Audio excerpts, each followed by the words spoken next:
Good afternoon, everyone. God is good, and all the time. Christian Tucson Sr. was my father and one of my best friends. He was with me since the beginning, and I was with him till the end. He raised me to become the man that I am today. Even before I became a deacon, before I became a father, before I became a husband or a brother, or even before I became a friend, I was a son. I am his son. And that's one of the relationships that I'm most proud of, to call him dad. He raised me since I was a boy, and he gave me his full name. I lived with him for 22 years until I went to school up in Michigan. Since I left home, for the past 22 years since I left home, we spoke every day at 7:30 a.m. consistently. And sometimes during those days, we would speak on the phone maybe 2 or 3 times that same day. Our conversations, if anyone knew my dad, they knew that he was a very quick and short talker, to the point, maybe 2 to 3 minutes max. But many times that we spoke, our conversations varied. One of the things that we sometimes spoke about, pretty much how our day went, maybe something interesting that happened that day, maybe who came to visit us at our homes, maybe some critical family issues. And also, my dad prepared me for the future when he could no longer guide me, especially for a time like this. Since I was the age of 13, so for about 31 years, he has always told me that he was not going to be there forever. So he actually helped prepare me for the man I am today. You know, he was a man that was very clear, very succinct, very to the point. Even though when we spoke very briefly. Every minute and every second I spoke with him counted. One of the things that my dad loved was church. He loved going to Fraternity Baptist Church with Pastor Wisby. He's been there for over 30 years. For a decade or so, people would come to his house and my dad would open up his pool for people to get baptized multiple times throughout the year. Many people don't know that. And he was a major contributor to Fraternity Baptist Church, both financially as well as socially and spiritually. He was part of the group Gadian, which is a singing group after fraternity. He loved singing with them, and he loved being in the Haitian community. One of the things, and most people don't know this, me and my dad, we had a saying, like when I went out on a business trip or I was traveling, and we had a synonym for the Bible. And one of the things he would tell me, hey, did you carry your gun? And I was like, the first time he told me that, I was like, what do you mean? And it was like, your gun, the Bible. And I asked him, why do you call the Bible a gun? He says, well, the Bible is your protection, and the Bible is your weapon. So you carry your gun wherever you go, when you're traveling, when you are on the airplane, when you're traveling with family, etc. And for years, I used to carry my Bible wherever I went, especially when I went on trips. Of course, now with the internet and all that, we have phones, I carry that Bible out. So it was something that we always had a conversation. It was a communication that him and I had, and most people don't know. You know, he raised me to go to church on Sundays. And there are times that I didn't want to go to church as a kid, like most teenagers. And he was like, "Well, aller l'église immédiatement." You know, that that church was not a option or a choice. It was something that you did. I remember even as a college student, and I used to work until 2:30, or actually 1 o'clock, 1:30 in the morning, and come home about 2:30 in the morning. And my dad made sure that I got up to go to church and went to church at 10 o'clock in the morning.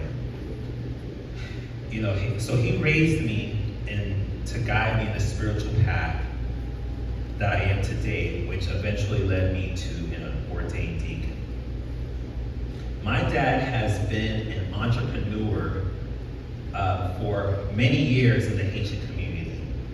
For nearly 22 years plus, he owned a restaurant called Neptune and Sons Restaurant, which was a pinnacle in the Haitian community. During that time, there was no other restaurant that was a standalone restaurant during that time.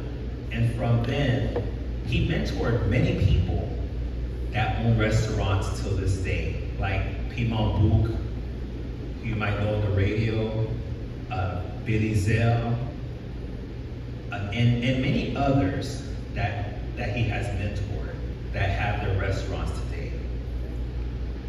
He always had, even for me, I'm in the professional world, he always had a sense of professionalism that I live today. When he actually came to Georgia to come visit me, or wherever he traveled on the airplane, he always had his suit with him. I never seen him in short pants. I never seen him with a jersey when he's going on the airport. And then he loved wearing his suit. He has many of them. And the crazy thing is, as a boy, he trained me to be professional. And what I mean, when I was in school, up until grade school, I had a briefcase. He didn't like book bags. So I'll tell you, from daycare, I didn't even have a book bag at daycare, isn't that something? Up until 8th grade. Finally, when I was in high school, I kind of negotiated with him, and he gave me that book bag, my first book bag in 9th grade. But he was always concerned about professionalism, appearance, making sure that you carry yourself in a way. So he was always like that. He was the most hardest worker I've ever known in my life. As you've read in the bibliography, he was an orphan. By the age he was 2, both of his parents passed away. And he was raised by his sister, who was possibly only about 11 years old, who we affectionately known as Madame Benito, but her real name is Neptune. And the thing about his work ethic, he got himself out of poverty in Haiti, and he built a name for himself. He was such an inspiration, and he really told me about that you have no excuses in life. Whatever you want to accomplish, he's always told me, you have no excuses, you do it. I've never heard my dad tell me, "Oh, try to do it." And some of you that were really close to him, it was not like, "Well, you'll get it next time," or, "Hey, at least you tried your best." No, it was, you do it. And that's the mentality I have. I can tell you, my family preparing for this funeral was one of the most hardest things that we had to do. But I had to put myself in a mindset that I honor my dad with dignity and respect. He has had, in his lifetime, helped many people get into politics, including representatives like the first Haitian representative in Florida history, Philip Brutus, as well as Yoli Roberson, and even politics in Haiti. He has been an inspiration and a pinnacle person in the Haitian community. One of the things that my dad has always told me how important it is to have family unity. His wife, Marie Margot Desir, and his love for her is unparalleled. She was with him for many years. He has always told me how much he loved her and how much he meant to him. To my brothers and sisters, you have always had a special place in Dad's heart. There are times when we as a family don't see eye to eye, like most families do, but for us to live Dad's legacy, we all have to stand together and continue to be bonded. Now, other than blood brothers and sisters, there are many people who he has helped, mentored, who sees him as an adoptive father, even though they don't carry his last name. I was told stories about when before he moved to the United States, he was in the Bahamas. And in the Bahamas, he would see these young boys that had single moms and they weren't really doing too good in school. And he would say, you know what? I'll make a deal with you. If you get good grades, I'm gonna pay school for you. And it was many boys in the Bahamas. And I think this is the first time a lot of my siblings are knowing about that. And many of those boys built a name for themselves. But there are also people in the community that he actually has had such an inspiration and who has fathered like nieces and nephews that either they didn't have a good relationship with their father and they may see my dad as a second father. And I'm just gonna do something off the cuff here. I want anyone who has seen my father, Christian Neptune Sr., even if you're not blood related, to stand up. Anyone. Everyone.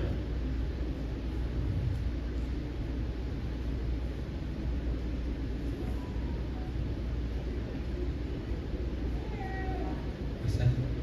You can't hear me? Yeah, so even if you're not related to him, if you saw him as a father and you're not blood related, stand up, or even if he's your father, blood related, father-in-law, etc., please stand up.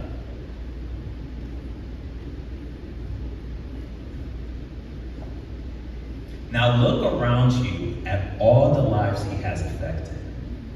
Look at around you as all the people here that was a father to him. So you guys are forever our family. You guys are forever in our hearts. You guys are mourning like us. You guys may sit down. And he has raised so many nieces and nephews and friends of the family. He has been a godfather to many. I remember him being there for many moments in my life, from being there for my graduation and wedding day, visiting me and helping to get my wife and I a house, putting a down payment on that house, and just being there for me during the trials and tribulations of life. I used to speak with him every day at 7:30 a.m. on the phone. Now for the rest of my life at 7:30 a.m., I will remember one good memory I shared with him. You see, the real difficulty for me is not only saying goodbye to my dad, but it's also about saying goodbye to a part of myself that only existed in him. Let me say that again. So the real difficulty for me is not only saying goodbye to my dad, but it's also about saying goodbye to a part of myself that only existed in him. But I will always remember the good times that we've had and the memories we have made. I hope, Dad, I made you proud. I'm honored to have called you my father. And I thank you for all you have done, Dad. This is not goodbye, but this is a see you later, or in Creole what they say, Nawe Pita. Thank you for being there for me and being my protector, my confidant, my mentor, and my friend. Most importantly, my father. I love you, Dad.